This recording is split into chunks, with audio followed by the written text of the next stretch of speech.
10 ఏళ్ళు పాలించి చూపిండు మన నాయకుడు కేసీఆర్. ఎంత అద్భుతంగా జరిగిందో కూడా మీకు తెలుసు. రాష్ట్రంలో 10 ఏళ్లలో ఏ రంగంలో చూసినా తెలంగాణ దేశానికి మార్గదర్శకంగా నిలిచింది. ఆనాడు కేసీఆర్ అభివృద్ధిలో ఈ రాష్ట్రాన్ని అగ్రగామిగా నిలిపితే ఈనాడు రేవంత్ రెడ్డి అబద్ధాలలో అగ్రగామిగా ఈ రాష్ట్రాన్ని నిలుపుతా ఉన్నాడు. కేసీఆర్కు రేవంత్ రెడ్డికి తేడా ఏంటంటే అభివృద్ధిలో కేసీఆర్ అగ్రగామి, అబద్ధాలు ఆడడంలో రేవంత్ రెడ్డి అగ్రగామిగా నిలిచింది. ఇవాళ ఈరోజు కూడా రాష్ట్ర అవతరణ వేడుకల్లో కూడా రేవంత్ రెడ్డి ఆయన ఉపన్యాసాల్లో అన్ని అబద్ధాల పరంపరనే. ఇవాళ ఆయన మాట్లాడుతూ అంటాడట, మహిళలకు 21,000 కోట్ల రూపాయల వడ్డీ లేని రుణం ఇచ్చిన అంటాడట. ఇచ్చినావా రేవంత్ రెడ్డి?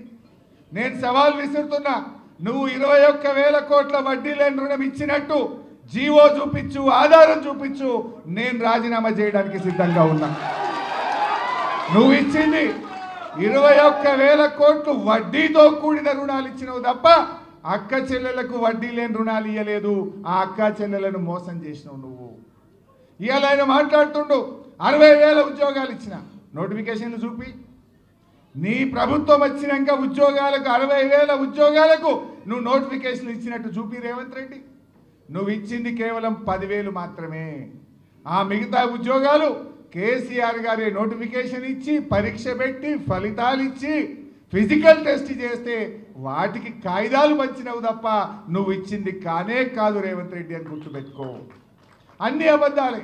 ఆయన మాట్లాడుతూ 275 లక్షల మెట్రిక్ టన్నుల పంట పండింది అన్నాడు. పండింది ఎవరి పుణ్యం?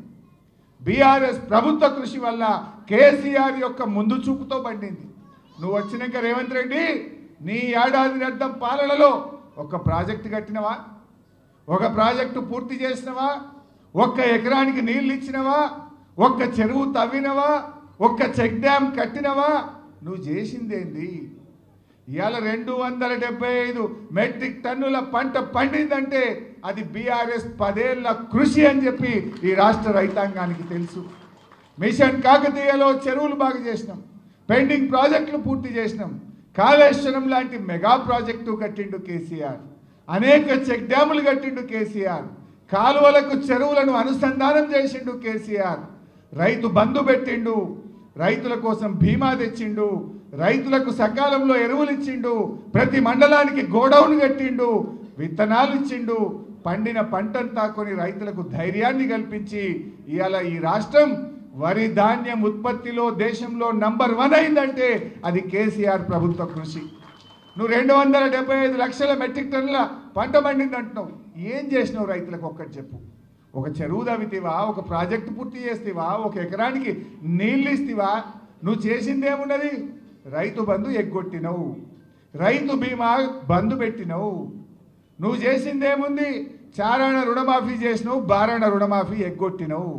ఇంతకు మించి నువ్వు రైతులకు చేసిన ఒక్క మంచి పని ఉంటే చెప్పు. రైతులు మొలకెత్తుతుంటే ధాన్యపు కుప్పల మీద గుండాగి రైతులు చనిపోతుంటే నువ్వు అందాల పోటీల్లో మునిగి తేలినవు రేవంత్ రెడ్డి. అందాల పోటీలకు రివ్యూలు చేసినావు, అందాల పోటీలను 5 సార్లు పోయి పాల్గొన్నావు. కానీ రైతుల ధాన్యం ఎందుకు కొంటలేరని ఒక్కనాడు రివ్యూ చేయలేదు. నీ మంత్రులు కానీ నువ్వు కానీ ధాన్యపు రాశుల మీద గుండాగి చనిపోయిన రైతుల్ని పరామర్శించే సమయం మీకు చిక్కలేదు. ఇది ఈరోజు చేస్తున్నది. నువ్వు అన్ని అబద్ధాలే.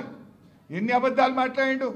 15 ఆగస్టు నాడు ఈ రాష్ట్రంలో రైతుల రుణమాఫీ చేసి తీరుతా అన్న ముఖ్యమంత్రి ఈ రోజు కన్నా చేసినావా? మళ్ళీ 15 ఆగస్టు వచ్చింది. ఒక్క ఏడాది కడుపు కట్టుకుంటే 40,000 కోట్ల రూపాయల రుణమాఫీ చేస్తా అన్నావు. నువ్వు చేసింది 16-17 వేలే. మరి కడుపు కట్టుకోలేదా? మిగతా పైసలు ఢిల్లీకి కప్పం కట్టినవా? నీ జేబుల్లోకి పోయినాయా? ఎక్కడికి పోయినాయో చెప్పు. ఎప్పట్లోగా చేస్తావో చెప్పు.